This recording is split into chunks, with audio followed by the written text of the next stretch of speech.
What's going on, guys? Welcome back to another video. Thanks again for tuning in. Today we're going to be looking at the trades I made for the day and recapping all of them and walking you guys through them. Nonetheless, not the best trading day. Still made money. About 500 bucks in the green today. After commissions is about 400. So spent about 87 bucks. We made a couple trades. We made a few trades on the day. Was fighting against the trend of the overall market, so it was a little bit more of a challenging trading day for me, and I recognize that I'm kind of fighting the trend today. Wasn't really seeing the moves as well as yesterday, so as soon as I kind of felt that, I kind of just stopped trading, and we're just going to call it here. Take the money, run. It is Friday. It's the weekend. We're just going to call it and be done with the day. So I'm going to go ahead and we're going to look at the trades that I made for the day. So you can see here, monitor tab. 487 green on the day, 21 for AMD, 75 for AMRN, 517 for Crex, 65 bucks on Disney. This 3M trade's been an open swing trade for a while now, and Netflix we ended up losing 191 bucks. Okay, so we'll start here with Netflix. So first trade on the day actually would have been a green trade. I was looking at a different window in which I had 300 shares in, and then when I went to make a trade on a separate window, I had 3,000 shares in. So when I clicked buy, of course I didn't get filled because I didn't have enough money to buy 3,000 shares of Netflix, so then I had to decrease it to 300. Then by the time I clicked buy, I started buying high on this candle, which wasn't good, so it was a bad entry for if this trade was wrong. So I'm getting 363 and ended up taking it off on the low of this candle. So basically got shook out on this, just a bad trade. So in 300, I meant to be in long right about the bottom of this candle. I end up getting filled at about the top of this candle. So when this kind of rolls down, this one shoots down, you're already red like 200 and something bucks on the trade. If this ends up snapping and reversing on you, then you're taking a big loss. You really just can't accept that. So that's a situation where you get in at a terrible fill and it doesn't allow you to be able to hold through the pullback the way you want, and then you get shook, is what it is. But I really wanted to break over this 364 area, could have caused a short squeeze, so I end up downsizing a little bit and I hop in 200 shares here at 364.23, and then I end up taking them off up here at 364.43, so it was a 20-cent trade, basically nothing. So again, two trades here. One here meant to be in on the bottom here towards the VWAP, end up screwing up and getting in on the top, okay? Taking it off basically at the VWAP for a loss, okay? Next trade, 200 shares on this candle. We break over. I'm up, a couple hundred. I was thinking I was up like 100, maybe 150 bucks at that point. Again, it doesn't really do a whole lot. Ends up, I see the resistance coming, so I end up selling out before we obviously go into this downtrend. So small trade there, ended up taking home on Netflix today, $191 loss. On to the next one here. Let's look at AMD. So AMD was the one where I found myself really fighting the trend all day. So just did some pretty shitty trading here, and we'll walk it through to you. So it was a really bullish stock in the day. And then we dipped. We dipped below this 9 moving average. I'm like, well, this is pretty bullish. A lot of times we'll see AMD bounce back. So end up going in 4,000 shares here on the low of this candle at 27.62. And then we drop out a little bit more. As the time I look at the market's starting to roll over. I didn't recognize the market was actually going through a pretty vicious pullback at the time. So I started buying into AMD at the moment the market started going down viciously, and if I would have looked and realized that, I wouldn't have been buying AMD where I was. So I ended up taking a bad entry in relation to how the market was moving at that time. So I ended up getting in 4,000 shares here, 27.62. And then the market goes down more, so the trade starts to drop, and at this point, I'm down like 300-400 on the trade, I think, right around there, 300-400. It dropped about 10 cents, 4,000 shares. Yeah, I was down about 350, almost 400 bucks at that point. And then I'm like, well, I could take it off for a $400 loss, or I can do what I know best, and that's to not panic, be patient, and understand the way that the market moves. And at the time, the market was down to a support level, so I knew that the market was probably going to bounce a little bit, and then this downward move would probably bounce a little bit. So I knew that if I would just hold a little longer, we'd probably see a little pullback or a lashback to the upside here on this move, and that would allow me to get out at break even or even a small profit. So that's what I did. I held this trade, understanding we were most likely going to have a slight pullback, and though it wouldn't have been the trade I wanted, I would be able to manage the trade that I was in. So I was in 4,000, 27.62. held through about a $400 loss. It pushes up to 27.64. I take it off. I gain 2 cents. I make 80 bucks. Okay. So then another trade I take down here, which is a classic trade I take all the time, and you guys have probably seen me do it multiple times in videos and things like that, but classic trade I take all the time is a dip buy at the 200 moving average, okay? And look for a little bounce, which it happened, but it just wasn't a really aggressive bounce that I wanted because I was fighting the trend of the overall market. So I actually made a couple trades here.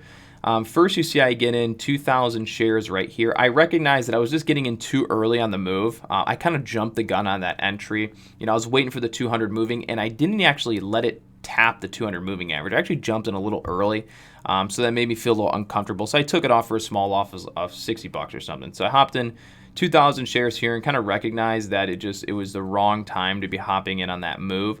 So I get in at 27.23. And I take it off at $27.20. Lost 60 bucks. So in reality, I probably could have held this, but the market was bearish and the sentiment, I just didn't feel comfortable at the time, not letting it touch the 200 moving average. So then you can see I hop back in, upsized 4,000. I get in at 27.21 this time, almost 27.22, and then it pops up to 21. I get it 27.21, and I take them off at 27.21.7. So it's basically, or 21.21. So it was basically a scratch trade.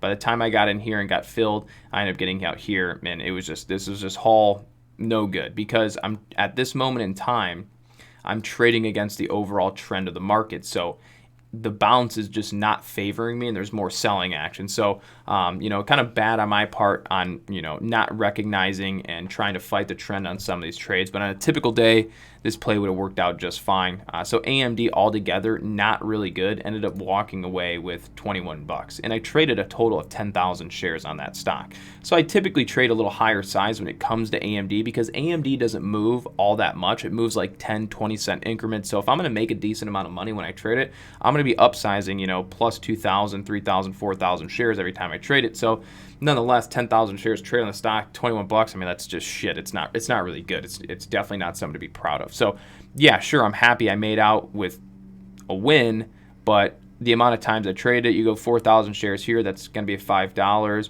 sell $5, buy $5, sell $5 at 20, boy, 4. So cost of this trade altogether took 30 bucks. So I ended up really losing about 10 bucks on that action with AMD. All right.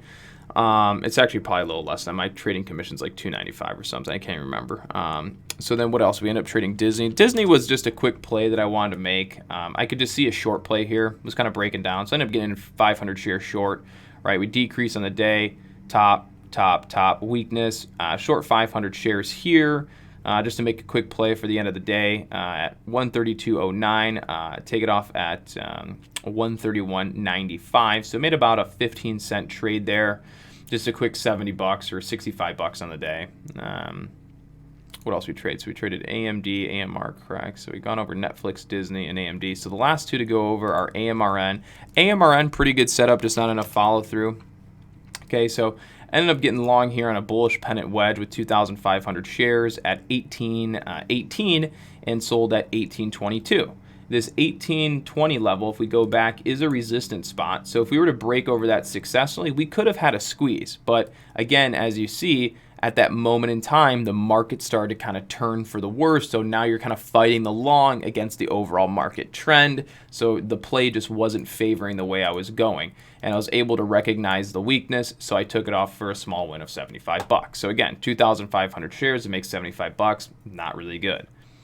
Now, what's the next trade? Next trade was Crex. This is the only one that I made some decent money on today. And it was okay. It wasn't the best trade, but it was decent. So anyways, this is a play where it's just a penny stock, had an earnings report. You could see a bunch of volume and hype coming in. So as soon as this hit the scanner, it hit the high-a-day scanner, and I can actually move it over here. So if we move over, we don't even need to do it. It doesn't even matter. But anyways, it hit the high-a-day scanner. And I knew for a fact that this is like one of those penny stocks. It's going to have one of those quick spikes. We already know Ross Cameron at Warrior Trading's probably hopping in this with 10,000 shares himself, So we already know that there's a bunch of chat rooms that follow these hype penny stocks are probably going to be buying into this. So I was like, yeah, go ahead. I'll long 4,000 shares. So I get in 4,000 shares at 3 37, and then I sell 4,000 shares at 350, grab $517 on the day, call it a day. So anyways, with all that trading, we come out with a $487 win on the day.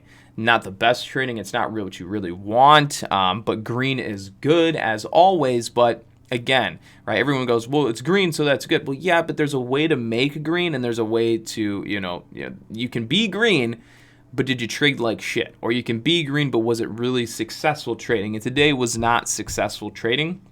It was mediocre trading. And you don't want mediocre trading, but it's going to happen. You got to take the good with the bad, and it is what it is. So nonetheless, it's a green day. We're going to end Friday on a green note. Pretty solid week trading in itself. So going to call it a weekend.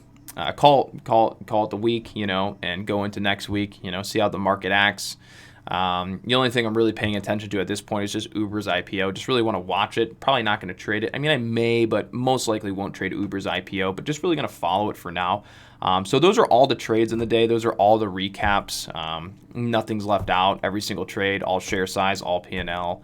So I hope you guys liked the video. I hope that helps you guys learn something new today. And if you guys want, of course, feel free to join our private room. Again, we call out all these trades live in our room. Again, it's not something that we recommend everybody follow into. We only recommend you guys trading live with me and our team members once you understand what it is we're actually doing. So a lot of times that means you might have to take one of our day trading courses first to understand what it is we're looking for and what it is we're doing. That way, when you join the chat room and you're in the live trading room, you go, okay, I've seen Connor do this before. I've seen him teach us in the course. Oh, this is a reversal trade. He's buying off the 200 moving average. I've seen this before. I know why he's doing it when he's looking at it, so that way I'm not following him into the trade. I'm joining him in the trade, right? That's the kind of the concept. You're joining along in the setup that we're seeing in real time. And nonetheless, we have free chat rooms. Feel free. Everything is linked in the description of the video. Free Facebook groups to join with the community of members, free chat room, etc., etc., etc. You guys get the point. Don't need to preach it to you. Hope you guys have a good day. Hope that helps, and we'll see you guys on the next video.